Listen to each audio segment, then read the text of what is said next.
안녕하세요. 선스케어 기업스타. 오늘은 후성편입니다. 후성은 2명의 대표이사를 가진 회사고요. 사업부문은 냉매와 가스를 만드는 그런 회사입니다. 주요 사업으로는 이렇게 3가지가 있는데 불화물, 특수가스, 2차전지라고 되어 있고요. 기본적으로 처음 시작은 불화물에서 시작을 하게 됩니다. 냉매 같은 에어컨 냉매나 이런 것들을 생각을 하시면 될 것 같고요. 그래서 이제 불화물만으로는 승부가 나지 않기 때문에 특수가스나 2차전지 쪽으로 이제 사업 영역을 넓히고 있는 중이고요.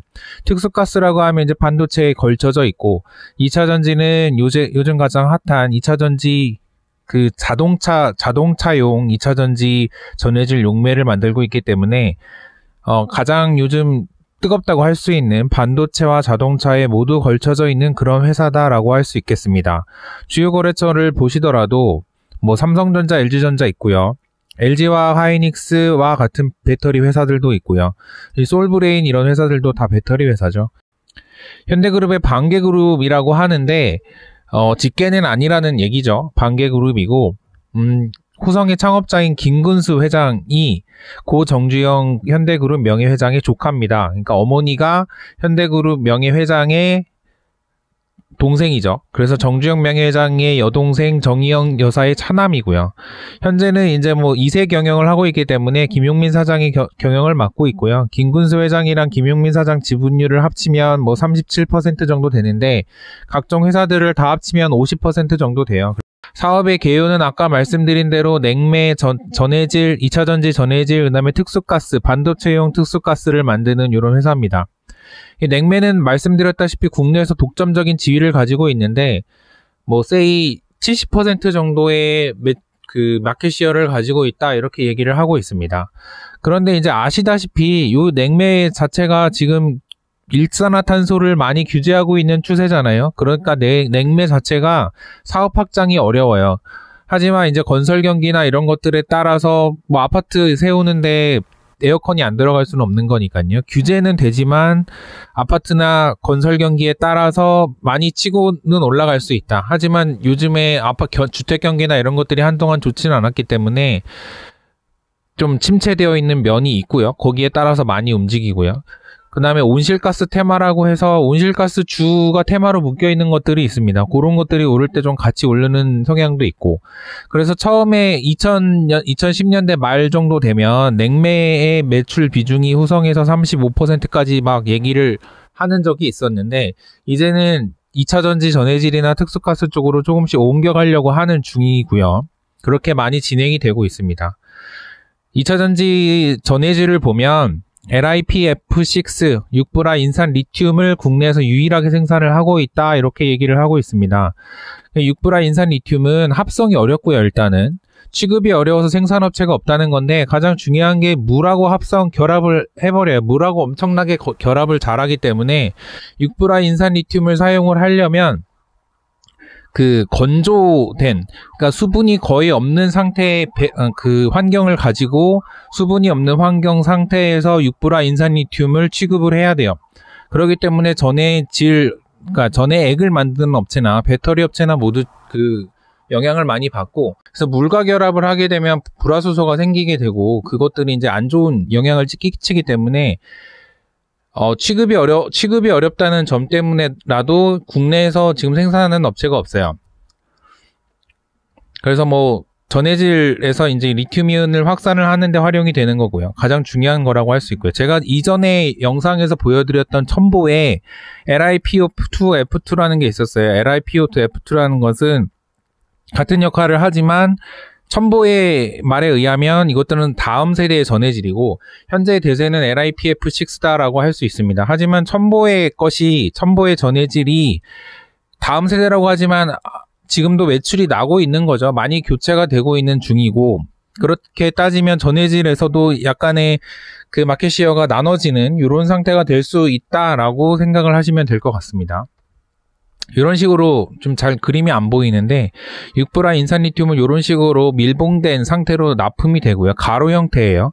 이게 수분하고 반응을 해버리면 좀 위험할 수가 있기 때문에 이제 철저하게 이렇게 봉인된 상태로 납품을 하게 됩니다. 이제 반도체용 특수가스를 보게 되면 6브라 부타디엔이라고 해서 CF, F6 뭐 이런 거를 납품을 하면 이렇게 생겼어요. 이게 C겠죠? C 4개, F6 6개 해서 이렇게 생겼고요. 그래서 반도체 애칭가스입니다. 식각 공정에 사용되는 애칭 과정에 사용되는 가스고 그것을 납품하는 그런 업체입니다. 근데 이거는 아시다시피 특수가스 요 부분들은 또 납품하는 회사들이 좀 있죠. CF-F6만 하더라도 SK 머터리얼즈에서도 납품을 하고 있고요. 그래서 독점적 지위는 좀 어렵다 이렇게 얘기를 드릴 수 있겠습니다.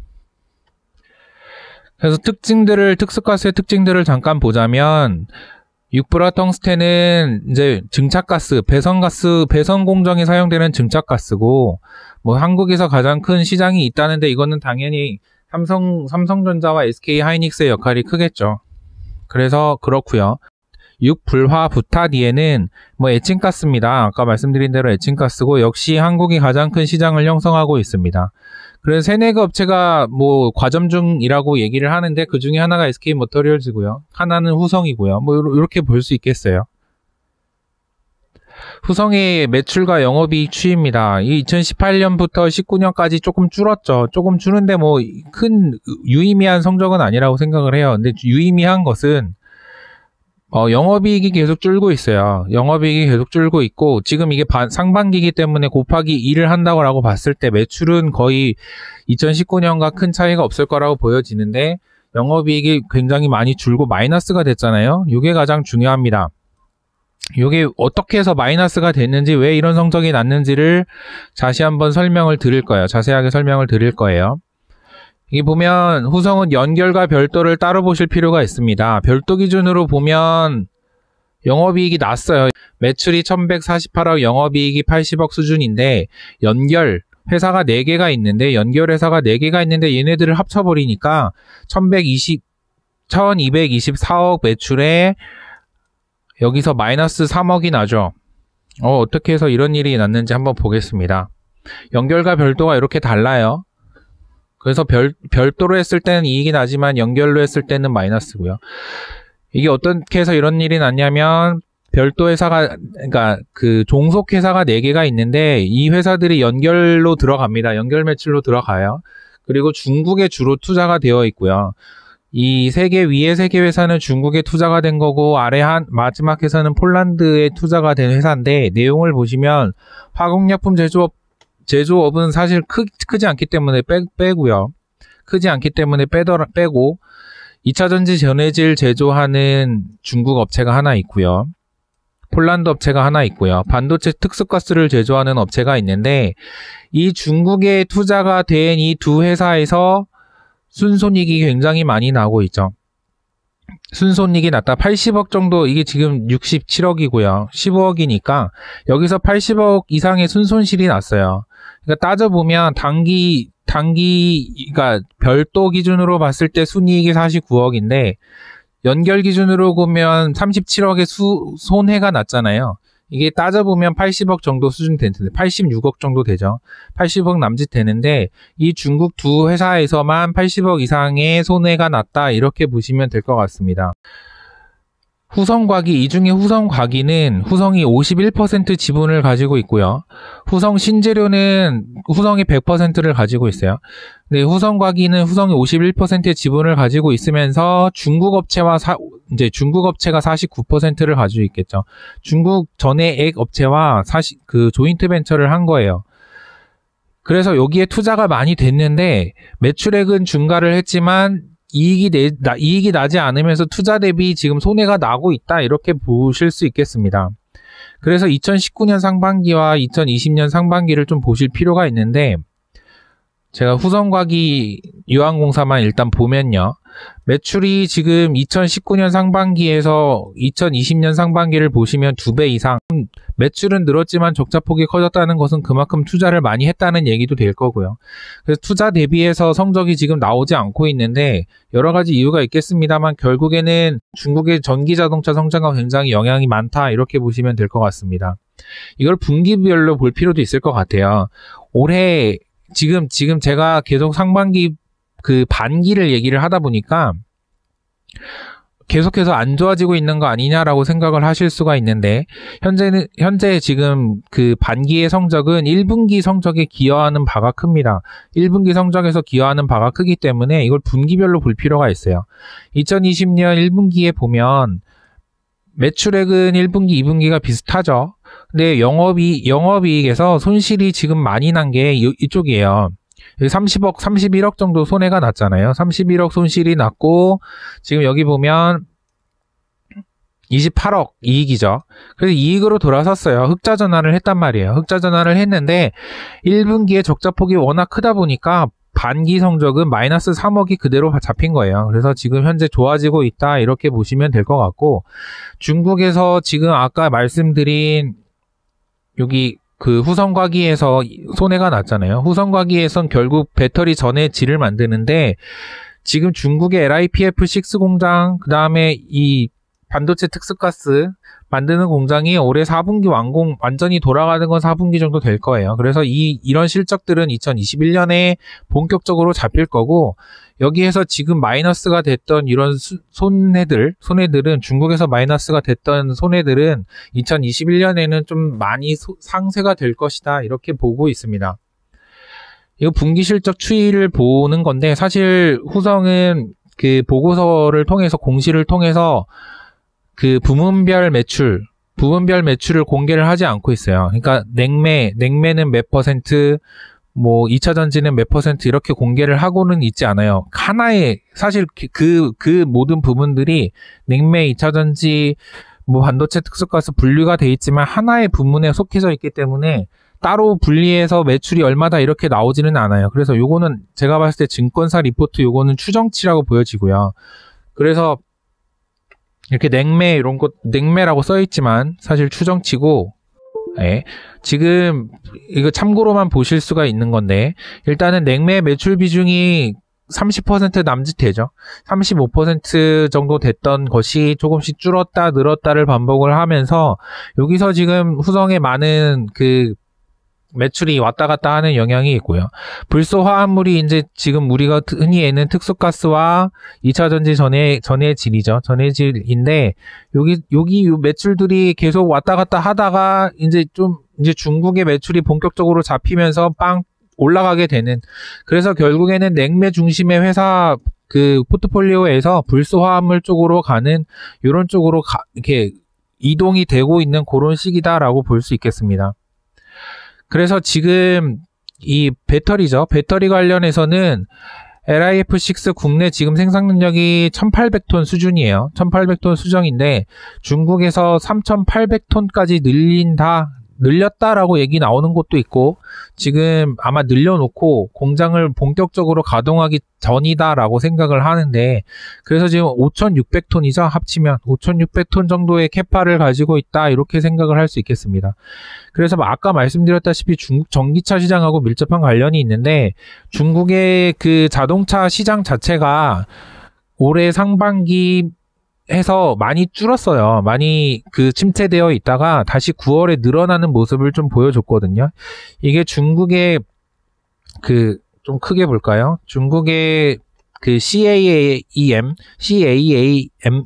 China Association of Automobile Manufacturer라는 곳에서, 협회죠. 자동차 협회에서 발표한 자료인데, 이게 보면 그 전기차죠. 쉽게 얘기해서 전기차라고 하는 것들이 먼슬리, 그다음에 이얼리 모두 늘어나는 양상을 보이고는 있습니다. 작년 대비해서는 그러니까 1월부터 9월까지의 성적이 작년보다는 좋지는 않고 있지만, 9월 성적이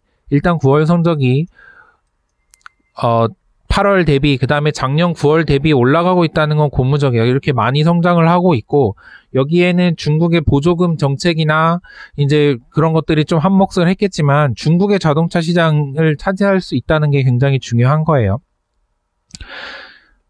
이거는 참고자료, 2018년 자료입니다만 참고자료인데, 중국의 전기자동차 시장이 이렇게 커요. 미국에 비해서 지금 거의 3배, 4배 이상 되죠. 9월 판매량이 14만 대 정도 되고요. 1월부터 9월까지 73만 대 정도 되잖아요, 전기차가. 그러니까 지금 9월까지 73만 대 팔렸고 한 달에 15만 대 정도 팔린다라고 예상을 했을 때 한 45만 대 정도 더 팔릴 수 있다는 얘기잖아요. 45만 대 정도 얘기를 하면 100만 대가 좀 넘겠죠. 그래서 지금 2018년 기준 나온 수치랑 큰 차이는 없을 거예요. 큰 차이가 없이 한번 좀 떨어졌다가 다시 뭐 비슷한 수준으로 계속 유지되는 이런 상태라고 보시면 될 것 같고요. 전 세계에서 중국의 전기차 판매량이 차지하는 비중이 굉장히 커요. 더 커지고 있고 전 세계의 성장 수치보다 중국의 전기차 성장 수치가 더 많이 올라가 있다 이렇게 보시면 될 것 같습니다. 근데 이게 제가 그 후성이 그 중국의 전기차 시장에서 중요한 이유는 결국에는 조인트 벤처를 맺었고 후성이 더 많은 비율을 가지고 있잖아요. 그러니까 그리고 나머지 그 지분을 가지고 있는 회사, 중국 회사가 나머지 지분을 가지고 있는 49% 회사가 중국 회사거든요. 그러니까 결국에 후성은 다른 업체에 비해서 중국 시장에 좀 더 진출하기가 편리한 장점이 있어요. 그렇기 때문에 중국의 전기차 시장이 커지면 후성은 좀 이득을 볼 수밖에 없겠죠. 정리를 하자면 후성은 결국 처음에 시작은 냉매였어요. 뭐 이런 에어컨에 들어가는 에어컨 냉장고에 들어가는 이런 냉매들을 팔아서 이제 유지를 했던 회사인데 점점 2차전지 특수가스로 사업의 영역을 넓혀가고 있다 이렇게 보시면 될 것 같고 가장 중요하게 생각하는 LIPF 요거는 중국에서 이제 생산량을 늘리면서 캐파를 늘리면서 중국의 전기 자동차 시장에 따라서 이제 앞으로 성장세가 결정이 될 것 같고요. LIPF 뭐 아까 5,600돈 말씀을 드렸고요. 중국의 전기차 보조금 연장 적용인데 요거는 좀 생각을 해볼 필요가 있어요. 올해 말까지 원래 보조금 적용을 하고 끊기로 했었는데 그걸 2022년까지 늘리기는 했어요. 근데 보조금 자체는 줄어들 예정이고 비싼 차에 들어가는 보조금은 없어질 예정이에요. 그렇기 때문에 중국 업체, 그러니까 중국의 자동차 업체로 직접 들어갈 수 있다면 가장 베스트겠죠. 근데 제가 봤을 때는 후성은 중국의 지분을 가지고 있는 후성과기가 있기 때문에 이런 면에서는 조금 유리하지 않나 이렇게 생각을 하고 있고요. 반도체용 특수가스도 이렇게 증설하고 있고 완료가 되어 있습니다. 냉매 산업은 변동성이 좀 있어요. 뭐 날씨 영향도 있고 이산화탄소 배출량에 대한 이슈도 있기 때문에 이런 변동성 이슈가 있고요. 전체적으로는 2021년에는 한번 성장을 회복할 수 있는 계기가 되지 않을까라는 생각이 듭니다. 결국 2020년에 후성의 2020년 성적이 안 좋았던 거, 2020년 상반기가 안 좋았던 거는 2020년 1분기에 있었던 중국의 투자되었던 부분을 회수하지 못하고 매출액 대비해서 이익이 나지 않았기 때문이잖아요. 그러니까 좀 과도하게 선제적으로 투자를 한 것도 좀 있을 수 있겠죠. 뭐 예상을 하지 못했던 측면도 있겠지만 투자를 했던 것을 회수를 못했고 2분기에는 1분기보다 나아지는 모습을 보이면서 흑자 전환을 했거든요. 그래서 결국 3분기, 4분기 중국의 시장이 좀 나아지고 그쪽으로 그 2차전지 배터리 전해 질의 매출이 올라가면 후성의 형편도 조금 나아지지 않을까 이렇게 생각을 하고 있습니다. 그러면 선스퀘어 기업수다 후성편은 오늘 여기서 마치도록 하겠습니다. 감사합니다. 재밌는 영상을 또 보고 싶다면 구독, 좋아요 눌러주세요.